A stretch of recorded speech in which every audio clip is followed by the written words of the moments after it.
அன்பர்களே, இந்த பதிவில் நாம் குறி சொல்லவும், எதிரிகளை வெல்லவும், தடைகள் விலகவும் சித்தர்கள் சொன்ன ரகசியம் என்பது பற்றி பார்ப்போம்.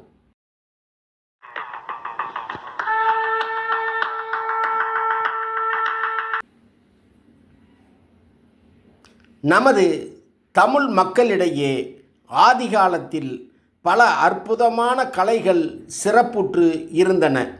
அவைகளில் ஜோதிடம், மாந்திரிகம், மருத்துவம் என்பவை மிகவும் முக்கியமானது. மணி, மந்திர, ஔஷதம் என்று சொல்லப்படுகிற இம்மூன்று கலைகளும் சித்தர்களால் உருவாக்கப்பட்டு அவர்களாலும் அவர்களது வழி மரபினர்களாலும் இன்றளவும் மக்களின் பயன்பாட்டில் உள்ளது. சித்தர்கள் இக்கலைகளை மக்களின் துயர் போக்கும் விதமாக உருவாக்கினார்கள். இவற்றில் மாந்திரிக கலையை நல்ல முறையில் கற்றுக்கொள்ள வேண்டும் என விருப்பம் கொண்டுள்ளோர் ஏராளம்.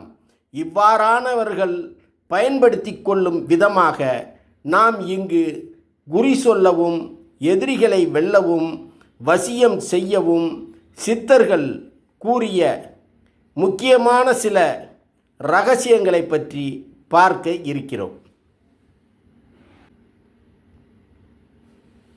குறி சொல்ல விரும்பும் நபர் தான் சாப்பிடுவதற்கு முன் நாள்தோறும் காகத்திற்கு அன்னமிடுதலை ஒரு வழக்கமாக கொள்ள வேண்டும்.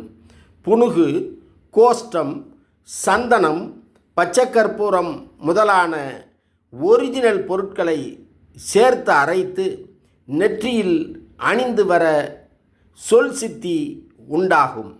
அதோடு குறி அச்சரம், உரிய உருமந்திரம் குறுவழியில் பெற்று நாள்தோறும் 1008 உரு கொடுத்து வர வேண்டும். இது ஒருபுறம் இருக்க, ஆந்தையை பிடித்து பொடி கம்பி கொண்டு பல சுற்றுகளாக கட்டி சாணியில் பொதிந்து ஒரு சட்டியில் வைத்து நெருப்பு மூட்டி எருவில் புடம்போட்டு புடமிட்ட சாம்பலை எடுத்து சிற்றாமனுக்கு எண்ணெய் விட்டு அரைத்து எடுக்க வேண்டும். அவ்வாறு எடுத்த மையை கொம்பு டப்பியில் வைத்து நாள்தோறும் 1108 உரு கொடுக்க வாக்கு சக்தி மாதங்கி காட்சி கிட்டும். அப்போது நான் நினைக்கும் போது என் எதிர் இருக்கும் நபரின் குறிப்பை எனக்குரைக்க வேண்டும் என கேட்டு வாக்குப்பளிதம் பெற்று பணத்தின் மீது நாட்டம் அற்று முறையாக அமர்ந்து குறி சொல்ல சித்தர்கள் துணையோடு எல்லாம் நல்வெற்றியாய் அமையும் என்பது உறுதி.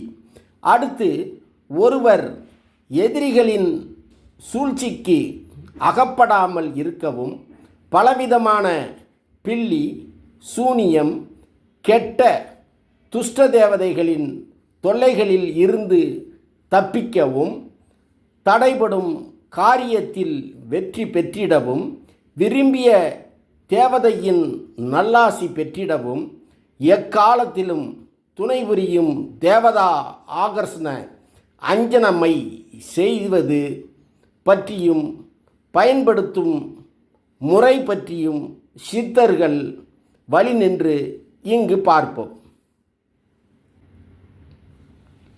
அழுகண்ணி வேர், தொழுகண்ணி வேர், சிறுபுன்னை வேர், தலைச்சுருளி வேர், பேய்தேத்தான் வேர், நின்றால் சுருங்கி வேர், நத்தை சூரி வேர், ஜடை விருட்சம் வேர் ஆகிய 8 வேர்களையும் முறைப்படி சாப நிவர்த்தி செய்து எடுத்து ஒரு புது சட்டியில் போட்டு கருக்கி எடுத்து கவ்யத்தில் இட்டு ஒரிஜினல் கஸ்தூரி, கோரோஜனை, புனுகு, குங்குமப்பூ, பச்சை கற்பூரம் இவைகளை வகைக்கு ஒரு குண்டுமணி வீதம் கட்டி காராம்பசு நெய் விட்டு அரைத்து எடுத்து ஒரு கொம்பு டப்பியில் பதனம் செய்ய வேண்டும்.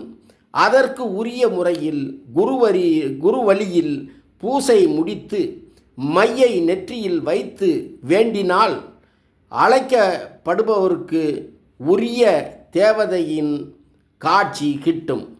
சித்தர்கள் துணையோடு எல்லாம் நல்வெற்றியாய் அமையும் என்பது உறுதி எனும் இச்செய்தியோடு மீண்டும் ஒரு பதிவில் சந்திப்போம். நன்றி.